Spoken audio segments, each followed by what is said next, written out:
Thanks, Anthony. And as we're talking about, it all comes down to the consumer and everything comes full circle. And now we've got our next live guest today on FreightWaves Now. We've got Andrew Kelley from BoxLock. And Andrew, welcome to FreightWaves Now. You're the Chief Commercial Officer there at BoxLock. First things first, just give us a little bit about what you guys do and what you do for the company.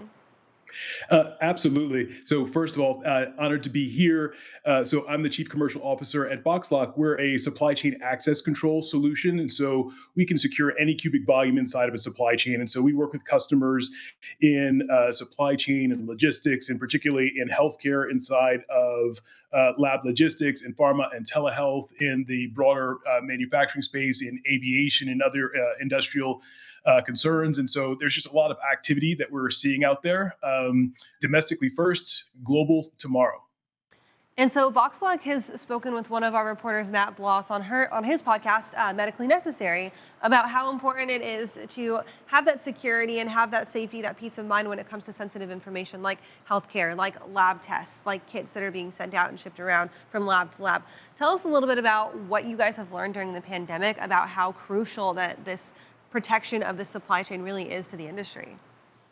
Yeah, absolutely. So first of all, I think in the lab logistics space, obviously just to set the table, so LabCorp, Quest, and American Esoteric or Sonic are the top three on a global basis. So in the lab logistics space, making sure that the right medical specimens get to the right lab at the right time, and there's also a degradation element to it because we're talking about blood, hair, bone. It's something that degrades over time, and I'd be remiss if I didn't talk about COVID tests because obviously, in the last 12 months, many labs that were either doing pathology or toxicology or urology all switched over to COVID, and for good reason. Hired a number of people, and so from a financial perspective, obviously, they had the sort of the Pyrrhic victory of doing really well because they had to step in to the fight for COVID testing.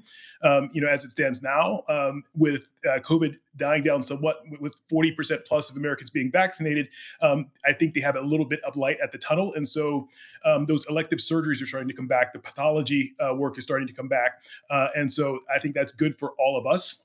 As consumers of healthcare, there's more resources available to us.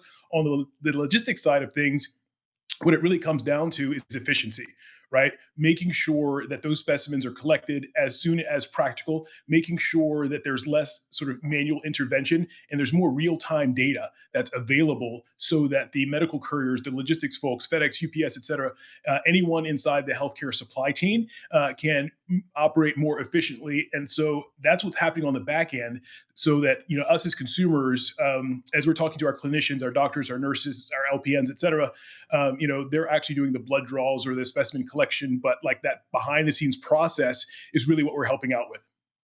So as you talk about some of the things that's happening on the back end and how a lot more of these services kind of ramping back up again, are there more constraints are you seeing or any kind of pitfalls that you might see along the way as we kind of increase that those efficiencies and increase those activities?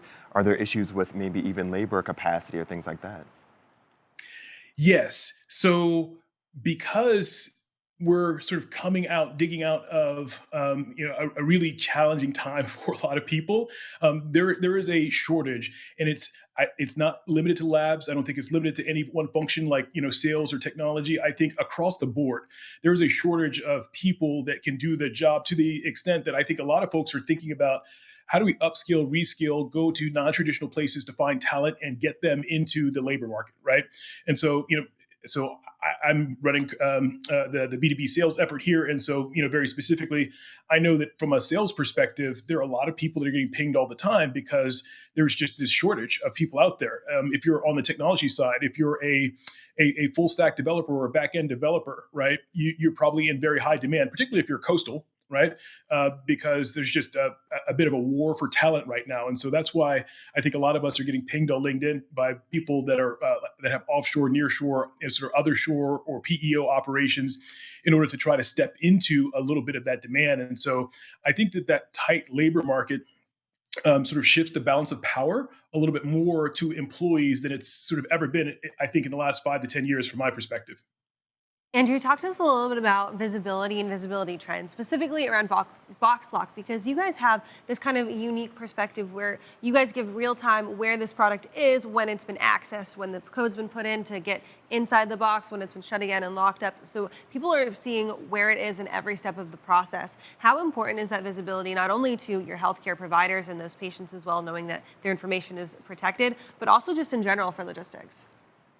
Yeah. So I think the holy grail obviously is end-to-end visibility, right? So when we talk to large publicly traded pharmaceutical companies or large, independent development networks, large hospital systems, as we talk to large publicly traded maintenance, repair, and operations companies, they all have information about maybe what's happening on the ground or ocean or rail or in one division or another, but they don't have that real-time visibility. And it starts with information. And so painfully, some of our customers are still managing inventory on clipboards.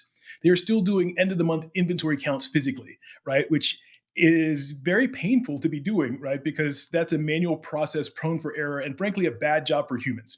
And so our ability to automate part of that process so that there's real-time visibility and an actual electronic record of what happened, who accessed and when, so that either real-time alerts that can provide exception-based reporting or end of the day, end of the week look back so that you can sort of better audit and manage your overall supply chain.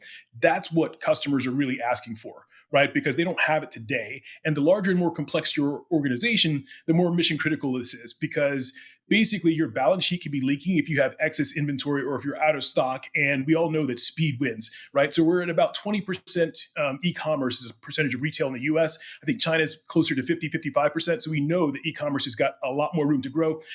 Overall, for the supply chain, what that means is there's going to be more complexity, not less. So real-time data is going to be increasingly important for everyone in supply chain. So, Andrew, you mentioned those efficiencies, especially with organizations that are still using those clipboards. With that, do you see that there's still a benefit for smaller organizations, maybe not just those larger organizations, to get a lot more efficient? I mean, I can definitely see larger companies needing this, but what about those smaller ones?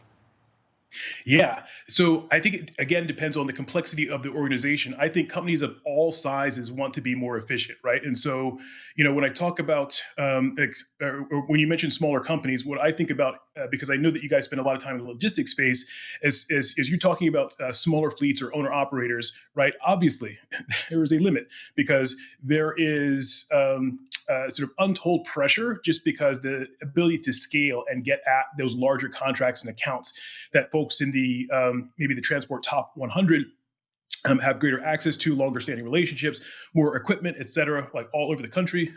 The ability to drop a trailer at a dock until it's filled up, et cetera, as we see these 500,000 million square foot warehouses and distribution centers sort of populating the landscape so that that product can get closer to the point of consumption for us as consumers and for businesses as well. And so I do think that one of the things that's been increasingly easier to do is to start companies to deploy technology and make it accessible for even smaller companies, right? So you do not have to have a CTO. You do not have to have a full staff of software developers in order to access technology that's either low code or no code that you can start flowing into your operation today at very minimal cost without having to spec a server and think about how you have to stand up your back office infrastructure and think about how you're going to maintain that code like on premise.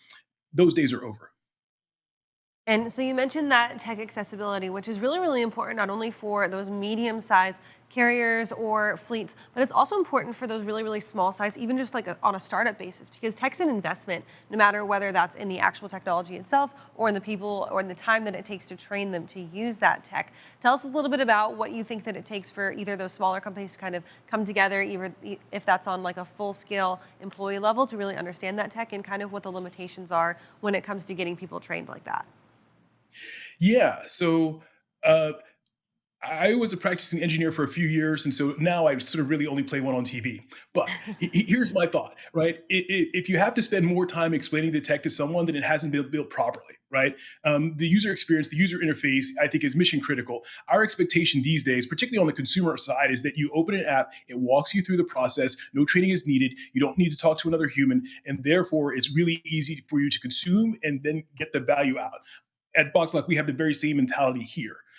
So I think in general, whether it's us or others in the broader supply chain tech landscape, focusing on the end customer, meeting them where they are, right? So I think in the US, the average truck driver is probably about 52 years of age. And so, probably a little bit older, still tech savvy though. So, you go to a truck stop, you ask them what apps they have on their phone, and they'll tell you, right? And there's probably two that you all know really well. And hopefully it will be yours as well, right?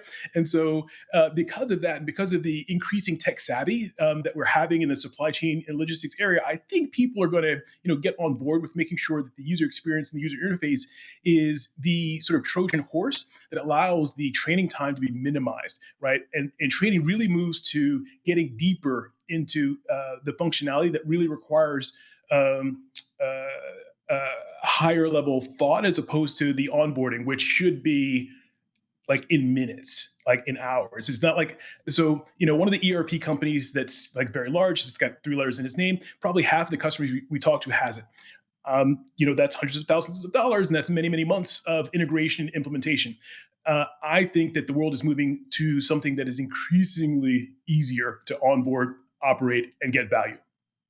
So, Andrew, one of those things you just mentioned, of course, ease of technology. I think that's going to be a huge thing, especially across the board. Thank you so much for joining us today.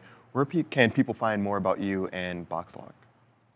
Yes, getboxlock.com is the website. We've got tons of videos, webinars, blogs, and content. And of course, you can always catch me on LinkedIn.